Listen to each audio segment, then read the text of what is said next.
Who could that be? Vicky Sims? This is Carrie Winson, who you went to high school with. Remember? Sure, I do. What's going on? Well, another of our former classmates, Emily Chan, has been spreading rumors about you. What sort of rumors? She's saying that you are now a multimillionaire and that you got the money because of your friendship with Vicky Jones. Mrs. Jones herself has been blogging about a book you wrote, and she is making a movie based on the book. Is that true? Most of it is true, yes. But until the book is published and the movie is ready to be released, I wasn't going to talk about it with others. Why is Emily making a bigger deal out of it than I am? She's saying you are an arrogant snob, that you just sit around the house and do nothing useful. She is clearly jealous of you. For the record, I do plenty of housework, and making up and writing stories is certainly useful work. Emily needs to mind her own damn business. Remember when she tried to steal Paul from me only a few months before graduation? And how you helped me get revenge on her? Of course. You think maybe we should punish her again? The last time I spoke with Emily, she said her parents were going to Japan for a vacation, but they didn't take Emily with them. I wonder why? I'll get back to you later. Hello, Mrs. Chan? This is Vicky Sims. Hello, Vicky. What can I do for you? I have heard that you and your husband went on a vacation to Japan, but you did not take Emily with you. Why not? We told Emily if she wanted to come with us, she would have to pay her own way. But that girl hasn't worked a single day since she graduated high school. No work, no money. No money, no means to pay for a vacation for herself. So we left her behind. Well, she called me and demanded that I include her on a vacation to Los Angeles, and even asked me to pay her way for it. I refused, of course. Oh my God, she is becoming such an embarrassment to us. This is the third time this year someone else has called to complain about Emily's rude behavior. But what can we do? She is our daughter. Yes, but she is now an adult. Even as her parents, you are under no legal obligation to keep supporting her lazy butt. It is time for her to fly out of the nest. But aren't you still living with your mothers, Vicky? Yes, but I and my husband Paul contribute to the household. He works as a mechanic at Eric Sterling's auto shop. And I do most of the housework while my mothers are both at the Tuscany Tavern. If Emily is not working outside the home, is she doing household chores? If not, she is useless to you.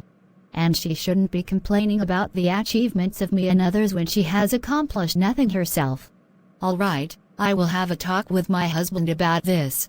Something needs to change. Hello? Vicky Sims, you are in deep shit with me. What do you mean? My parents are kicking me out of their house in a week. And my mom said she got a call from you complaining about me. So my becoming homeless is your fault. You, with all that money you have, and now you have left me with nothing? You will pay for this.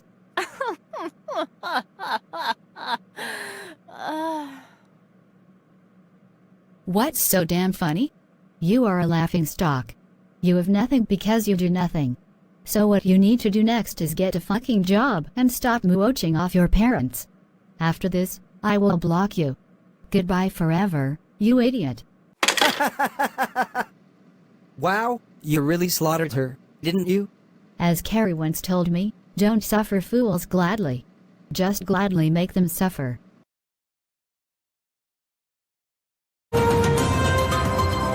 Good evening and welcome to another episode of the America for All News podcast. Debbie Smith reporting.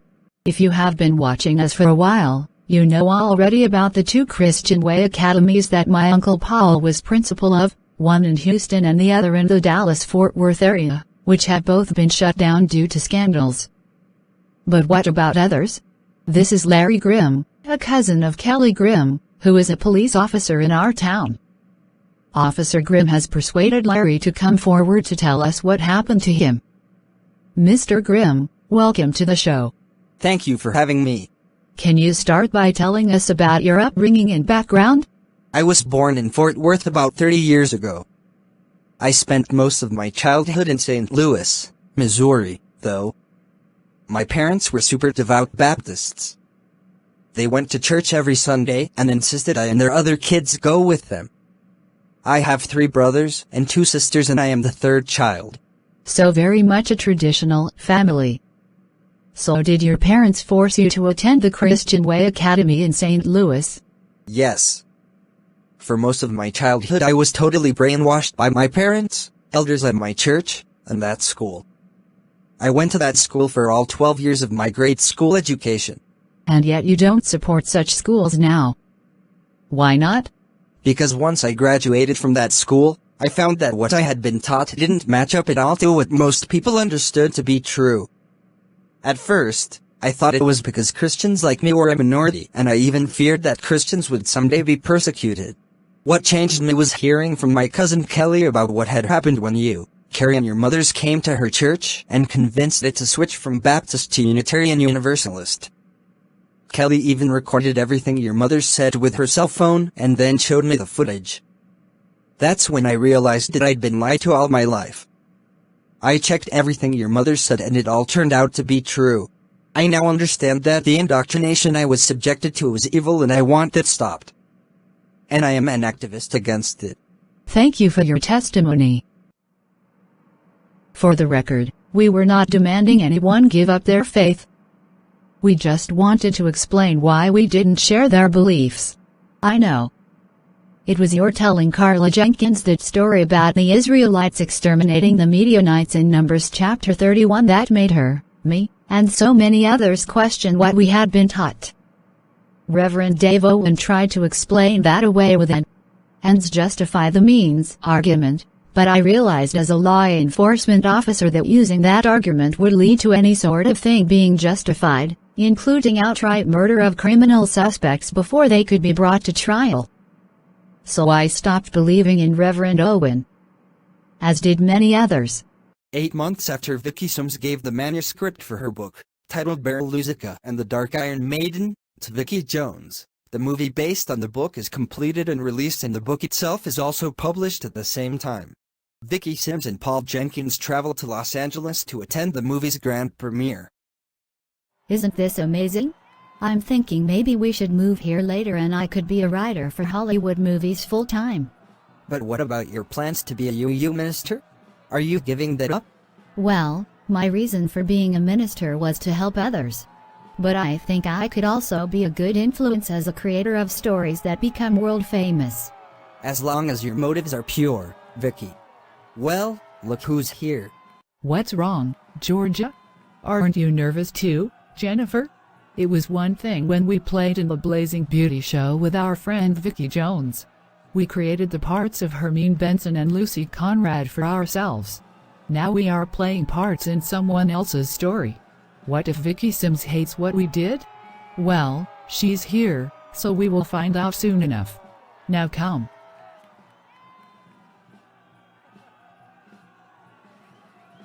So, did I keep my word? You certainly did.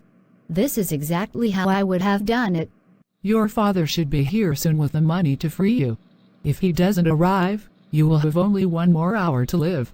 Well, that doesn't look like my father coming now. What? Dark Iron Maiden, your kidnapping the governor's daughter has you on the radar of law enforcement agencies everywhere.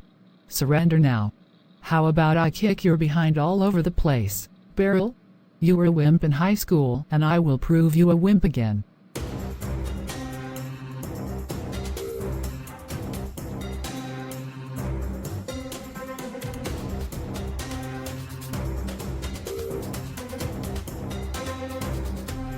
Your overconfidence was always your weakness.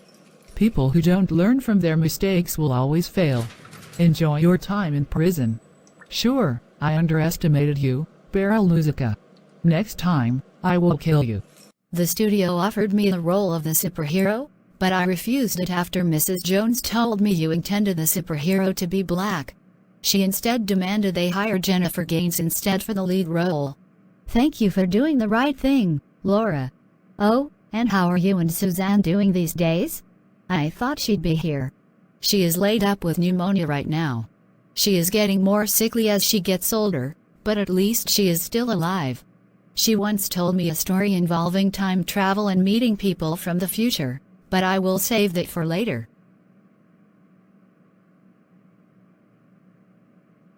So Texas has passed a law banning any marriage in which one or both of the couple are below the age of 18. Does that mean my marriage to Carrie is now illegal? We got married the month before our 16th birthdays. No, your marriage was done a decade ago, long before this new law was passed, so your marriage is valid. This law is to protect future generations. I almost refused your and Carrie's request to get married when you did, but I finally gave in because I saw how mature you already were and how devoted you were to Carrie. Most teens are not like you were. Especially girls.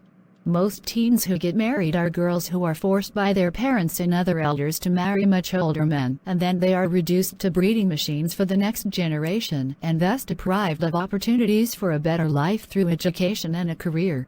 Think about what happened to Mary, the woman your father was going to marry before they and all her children were murdered. Or what could have happened to Deborah Belmont when she got pregnant with those triplets. Exactly. There is nothing moral about forcing girls to be sex slaves, Debbie. Such marriages are legalized rape. Mother, even if you had insisted I wait until I and Carrie were 18, I would have obeyed you and waited. As you once said, being willing to wait until you are older is a sign of maturity. And I will tell Richard and Diana Hudson that they should wait too, because true love is all about being patient and making sure all is right before making such a commitment.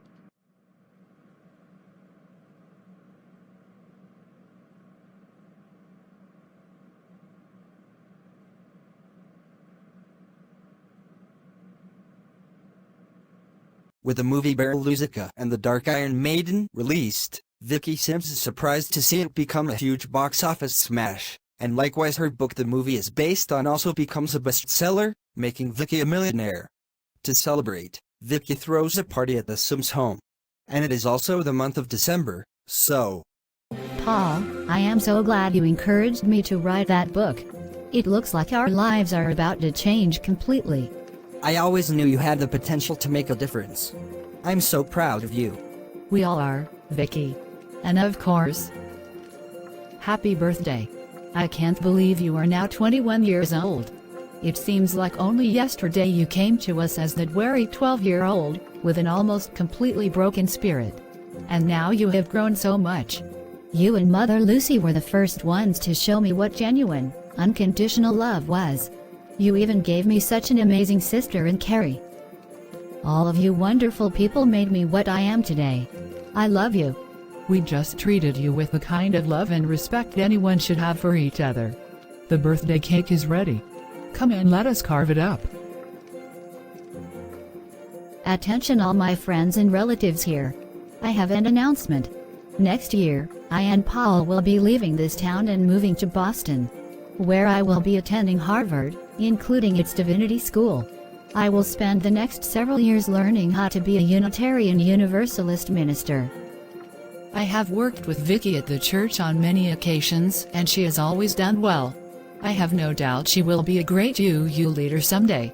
So when I step down as minister of our church, I want Vicky to take my place. The Reverend Vicky Sims. That does have a nice ring to it. Of course, it will be a bit sad to see you two go, but you do need to spread your wings and fly on your own. If Vicky is studying to be a UU minister, what about you? I will be attending Harvard University also, and its medical school to become a doctor. Dr. Drake has already told me that there will be a place for me at this town's hospital when I am ready to start my career. Dr. Paul Jenkins. Awesome.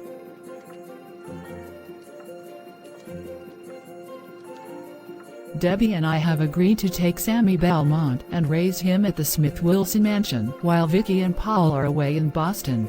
They will be staying with my Uncle Jonathan and his family. Jonathan and Tara have made add-ons to their house, including 2 new bedrooms. Because Tara is now pregnant with another girl. Meanwhile, at the Smith-Wilson Mansion.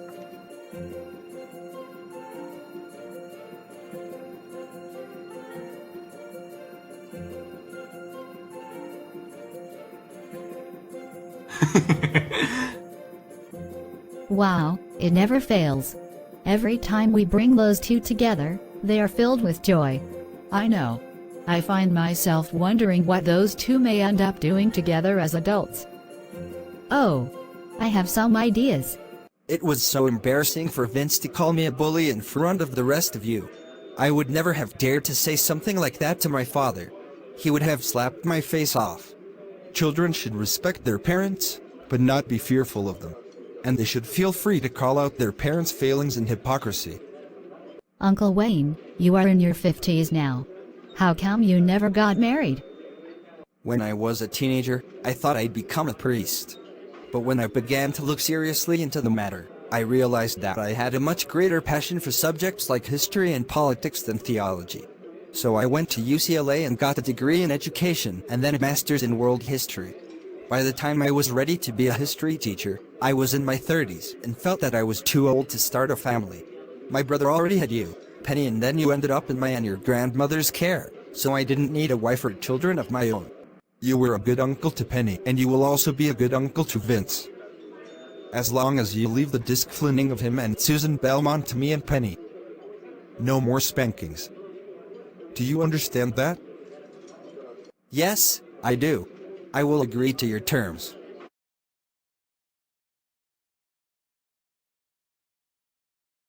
Mother Debbie, the teachers at my school are talking about imposing a dress code on the students, and maybe even requiring us to wear school uniforms next year. Why would they do that? I was never made to submit to a dress code when I was in school, nor was Carrie. Dress codes often discriminate against girls. And requiring school uniforms would make school more expensive and make us look like we are in the military. Maybe you could have a talk with the principal of my school. She's the one who came up with the idea. What's the point of forcing certain clothing standards on kids, or even making them all wear uniforms in school? It's all about making kids act more disciplined. An orderly school is a more productive school. You can always discipline kids when they misbehave, but that has nothing to do with how we dress. Is this a Muslim country, where women are forced by law and custom to always keep their heads covered? You know that is sexist. Dress codes in many schools also imply that girls having exposed cleavages or bellies is distracting to boys. The more logical solution is to teach boys to control themselves, not control what girls wear. Okay, what about school uniforms? If this school was part of the military, sure, but it is not. Forcing kids to all dress the same reminds me of this. We are the Borg, resistance is futile, prepare to be assimilated. And could this be a way of conditioning kids, especially boys like my son, to feel more comfortable when they get drafted into the military if America starts World War III? You are being paranoid, Mrs. Smith. Well, when it comes to protecting not only my own children, but everyone else's from being victims of the military-industrial complex, a little paranoia is warranted.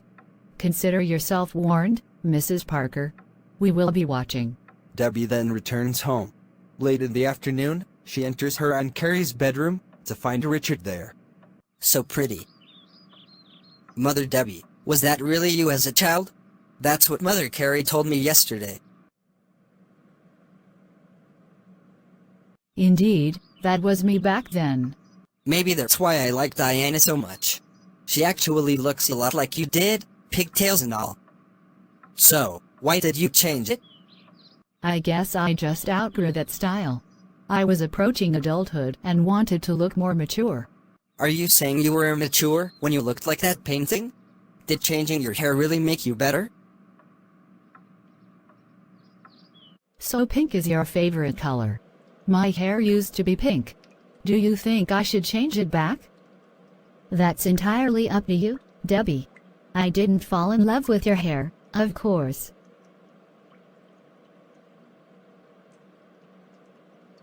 You changed your hair again? Yes, pink was Laura's favorite color, so she helped me recolor the hair. We tried a dozen different styles, but the old pigtails seemed to be what we were most fond of. There, now I feel a lot better. It always puzzles me why you teens are always changing your looks. I liked you the way you were. Of course, there is nothing wrong with you now either.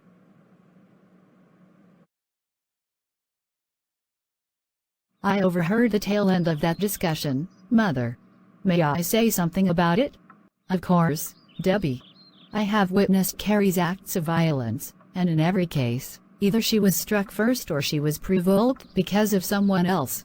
Barbara insulted Lucy Sims. Ted Wilson was assaulting girls. And Laura was trying to shut Carrie up about atheism. Carrie has never threatened me, never laid a hand on me at all except in a loving way after I consented to it. Mrs. Sims, Carrie is the bravest girl I know, and it is exactly because Carrie is so strong and willing to fight for what she believes in that I feel safe around her, because she believes in me, and therefore she will stand up for me if I am ever hurt by anyone else. If I ever thought she was a possible threat to me, I wouldn't be with her at all. The one time I thought she might hurt me is when I was dating Laura. And even then, she gave me and Laura space. She never hurt either of us and was willing to let me go. Abusers don't do that. Indeed, abusers are cowards, and Carrie is the opposite of that. Sandy, are you still opposed to them getting married this year? All right, I will agree to it. I just wanted Debbie to be safe. But we then can't have the kind of lavish wedding I always wanted her to have someday. That has never concerned me.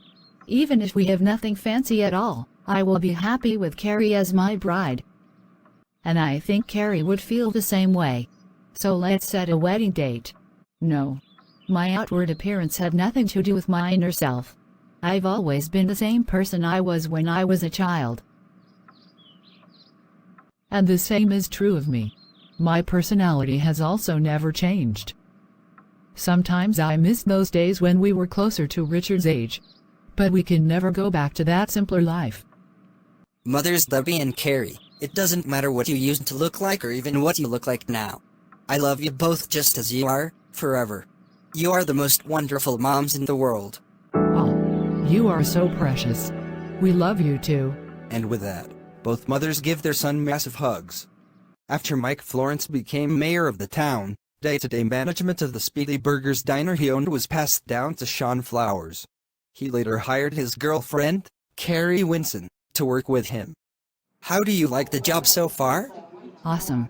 It was fun dating you, but it is also great working under you too, sweetheart.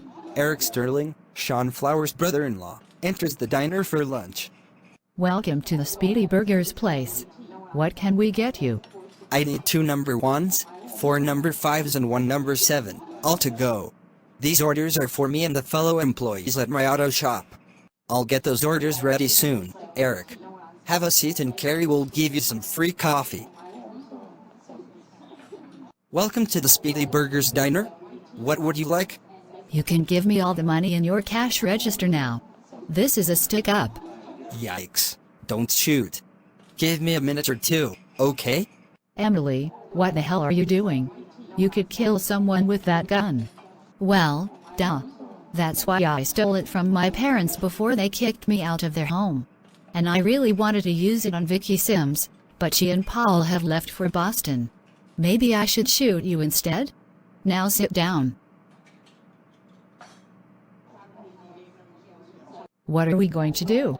She is armed and we are not. Just wait. If we get away from this alive, I won't complain.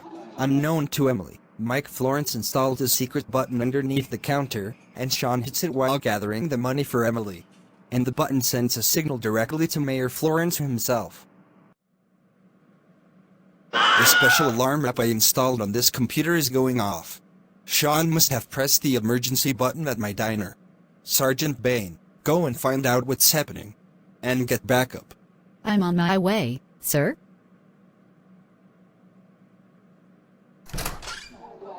Hey, what's going on? Carrie Sims. You may not be Vicky, but you are her sister, and I guess that's reason enough for me to hurt her, by shooting you. Emily's reckless act causes the others to spring into action to save Carrie. Eric grabs at Emily to disarm her, and both Carrie and Sean helped him.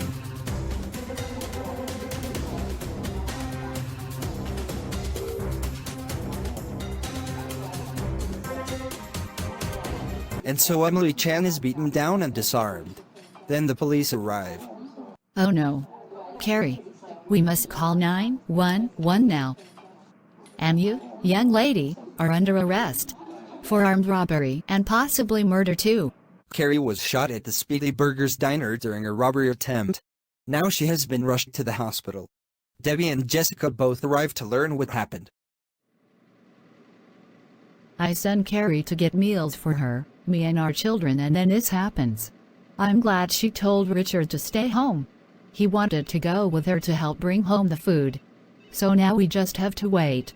Carrie is in the hands of the doctors now. Okay, I have located the bullet. Hand me the forceps. Thank you. Dr. Drake, we need all this spilled blood suctioned out of the chest cavity so we can see better what we are doing. I'm on it. Activating the suction device. There, but I think she will need more blood to replace what she lost. Carrie's blood type is A negative. Get us 4 pints of it. Maybe 5. Or whatever type is compatible with Carrie's blood type. I have the bullet now. Here, take it to the lab for analysis. Be sure the police get any data you find. Now to close the incision. Carrie was extremely lucky. The bullet hit her sternum and was deflected by it, going into one of her lungs. Had it been only 1 centimeter to the right, it would have gone directly to her heart and she would have been dead on arrival here. I'm so thankful she will be all right. Lucy, the doctors say Carrie will pull through. The bullet only damaged one of her lungs, not her heart.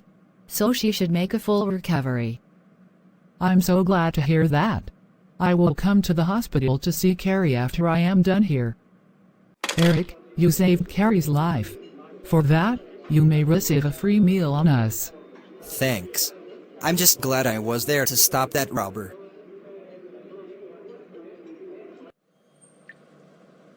Mother, are you here to bail me out? Please? Shut up, Emily. I will do no such thing. I hope you stay in the jail cell and then go on to do hard time after you are convicted. If I had known you would turn out like this, I would have aborted you instead of marrying your father because of my pregnancy with you. You have ruined this family. You always favored my brother Charlie over me. Because Charlie never was as rebellious and disruptive as you. He wasn't always about me. As of today, your father and I disown you forever. Goodbye.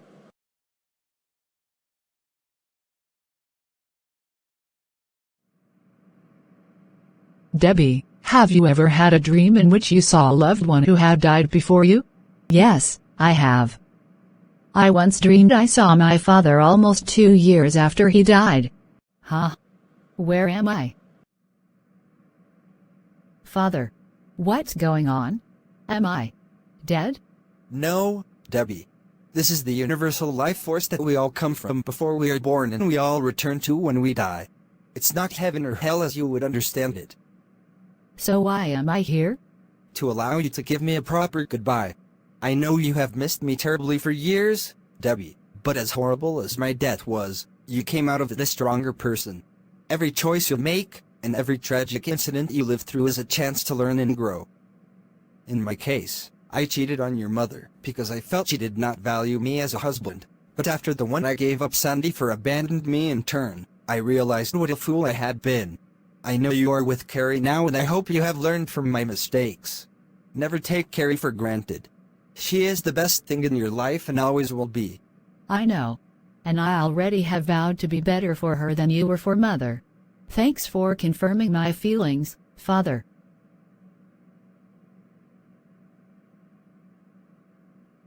Goodbye, Debbie.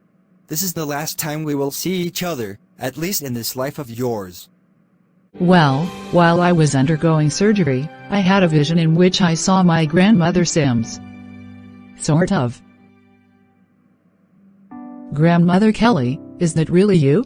I am the memory of her that has been in your mind, Carrie. As long as you live, my memory lives. Which is why you must indeed live on. For only through love for each other can we remember what is truly important. One day, You will be gone and it will fall to your own loved ones, your children and grandchildren, to keep your memory alive. I remember my mother Jessica telling me how precious my life was. Carrie, Lucy and I love you so much that we would die to save you. Your life is more precious than all the gold in Fort Knox 1,000,000 times over. It is your connection to me, Lucy, Debbie, and others that makes you special. That makes you loved. That makes your life have meaning. Throwing it away doesn't just end your own pain, it actually spreads that pain to all the ones that know and love you. I just didn't see it that way. Can you forgive me? Carrie, there is nothing to forgive.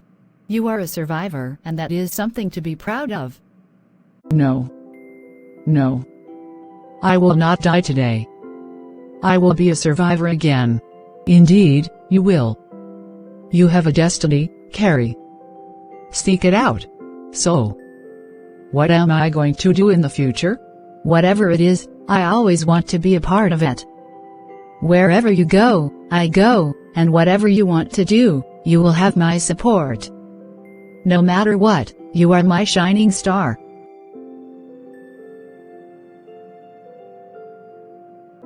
I don't know what I would do without you. People call me strong, but you are the true source of my strength. You are the embodiment of everything beautiful I think is worth fighting for. I love you. And I love you just as deeply. You make my life so amazing just by being here with me.